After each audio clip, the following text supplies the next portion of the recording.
प्रिय विद्यार्थियों नमस्कार। मैं हूं प्राध्यापक शांतिलाल बिश्नोई और आप देख रहे हैं SLB Hindi tricky YouTube channel.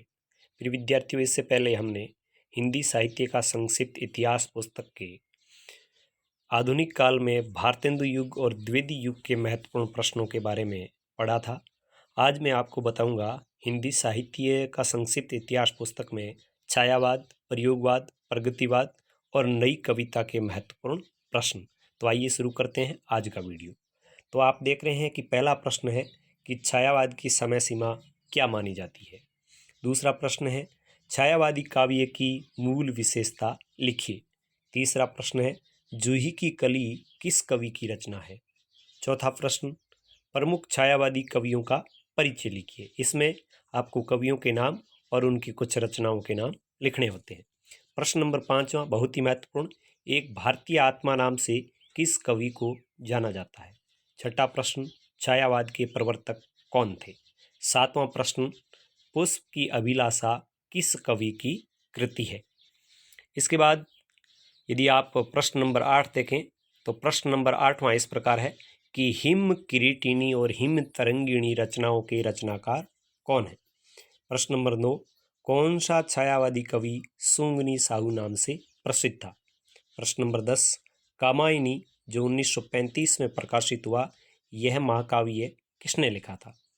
प्रश्न नंबर 11 एक छायावादी कवि के रूप में पंत की क्या भूमिका थी। प्रश्न नंबर 12 एक नाटककार के रूप में जयशंकर प्रसाद की क्या भूमिका थी, लिखिए। बहुत ही महत्वपूर्ण प्रश्न है। प्रश्न नंबर 13 जयशंकर प्रसाद के नाटकों की विशेषता लिखिए। प्रश्न नंबर 14 जयशंकर प्रसाद के प्रमुख नाटकों का नामोल्लेख कीजिए। प्रश्न नंबर 15 एक घूंट किसकी प्रसिद्ध एकांकी है। प्रश्न नंबर 16 बादल की मृत्यु एकांकी के प्रमुख एकांकीकार कौन है। प्रश्न नंबर 17 एक उपन्यासकार के रूप में प्रेमचंद की भूमिका लिखिए। और प्रश्न नंबर 18 गोदान किसका प्रसिद्ध उपन्यास है। और प्रश्न नंबर 19 कह रहा है कि प्रेमचंद युगीन उपन्यासों की मूल विशेषताएं लिखिए। तो 20वां प्रश्न इस प्रकार है शुक्ल युगीन निबंध साहित्य पर टिप्पणी लिखिए। यानी शुक्ल के समय आचार्य रामचंद्र शुक्ल का जो समय है उनके नाम से शुक्ल युग माना जाता है निबंध साहित्य में, तो उस पर टिप्पणी लिखनी है। 21वां प्रश्न महत्वपूर्ण है तरुण के स्वप्न किसकी आत्मकथा है। प्रश्न नंबर 22 है मेरी तिब्बत यात्रा यात्रा वृत्तांत के लेखक कौन है। प्रश्न नंबर 23 प्रगतिवादी साहित्य की प्रमुख विशेषताएं लिखिए। प्रश्न नंबर 24 प्रगतिवादी काव्य और जो लेखक है यानी जो रचनाकार हैं उन पर संक्षिप्त टिप्पणी लिखनी है। प्रश्न नंबर 25 प्रयोगवाद का प्रारंभ कब से माना जाता है। प्रश्न नंबर 26 प्रयोगवाद के प्रवर्तक कौन थे। प्रश्न नंबर 27 तार सप्तक के संपादक कौन थे। प्रश्न नंबर 28 प्रयोगवादी कवियों का संक्षिप्त परिचय लिखिए।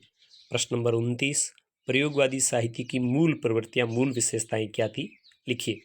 और प्रश्न नंबर 30 है तार सप्तक क्या है, उल्लेख कीजिए। मतलब कितने तार सप्तक है और उन तार सप्तक में कौन कौन से सात सात कवि है। प्रश्न नंबर 31वां है वो नई कविता से संबंधित है और यह प्रश्न है कि नई कविता किसे कहते हैं, नई कविता के प्रमुख कवियों के नाम लिखिए। प्रश्न नंबर 32 अज्ञेय का पूरा नाम क्या था। प्रश्न नंबर 33 अज्ञेय की प्रमुख रचनाओं के नाम लिखिए। प्रश्न नंबर 34 आषाढ़ का एक दिन और लहरों के राजहंस किसके प्रसिद्ध नाटक है। प्रश्न नंबर 35 शेखर एक जीवनी किसका उपन्यास है। प्रश्न नंबर 36 झूठा सच उपन्यास के उपन्यासकार कौन है। प्रश्न नंबर 37 हिंदी साहित्य के मनोविश्लेषणवादी साहित्यकारों के नाम लिखिए। प्रश्न नंबर 38 हजारी प्रसाद द्विवेदी के उपन्यास साहित्य पर टिप्पणी लिखिए। प्रश्न नंबर 39 मेला आंचल किसका प्रसिद्ध उपन्यास है। प्रश्न नंबर 48 अशोक के फूल निबंध के लेखक कौन है। प्रश्न नंबर 41 अर्धनारीश्वर नामक निबंध के रचयिता कौन है। प्रश्न नंबर 42 हालावाद के जनक कौन माने जाते हैं। इसी प्रकार प्रश्न नंबर 43 है वो है हिंदी में संस्मरणात्मक रेखा चित्र साहित्य में महादेवी वर्मा की क्या भूमिका थी। प्रश्न नंबर 44 अतीत के चलचित्र स्मृति की रेखाएं पथ के साथी मेरा परिवार किसके रेखा चित्र है।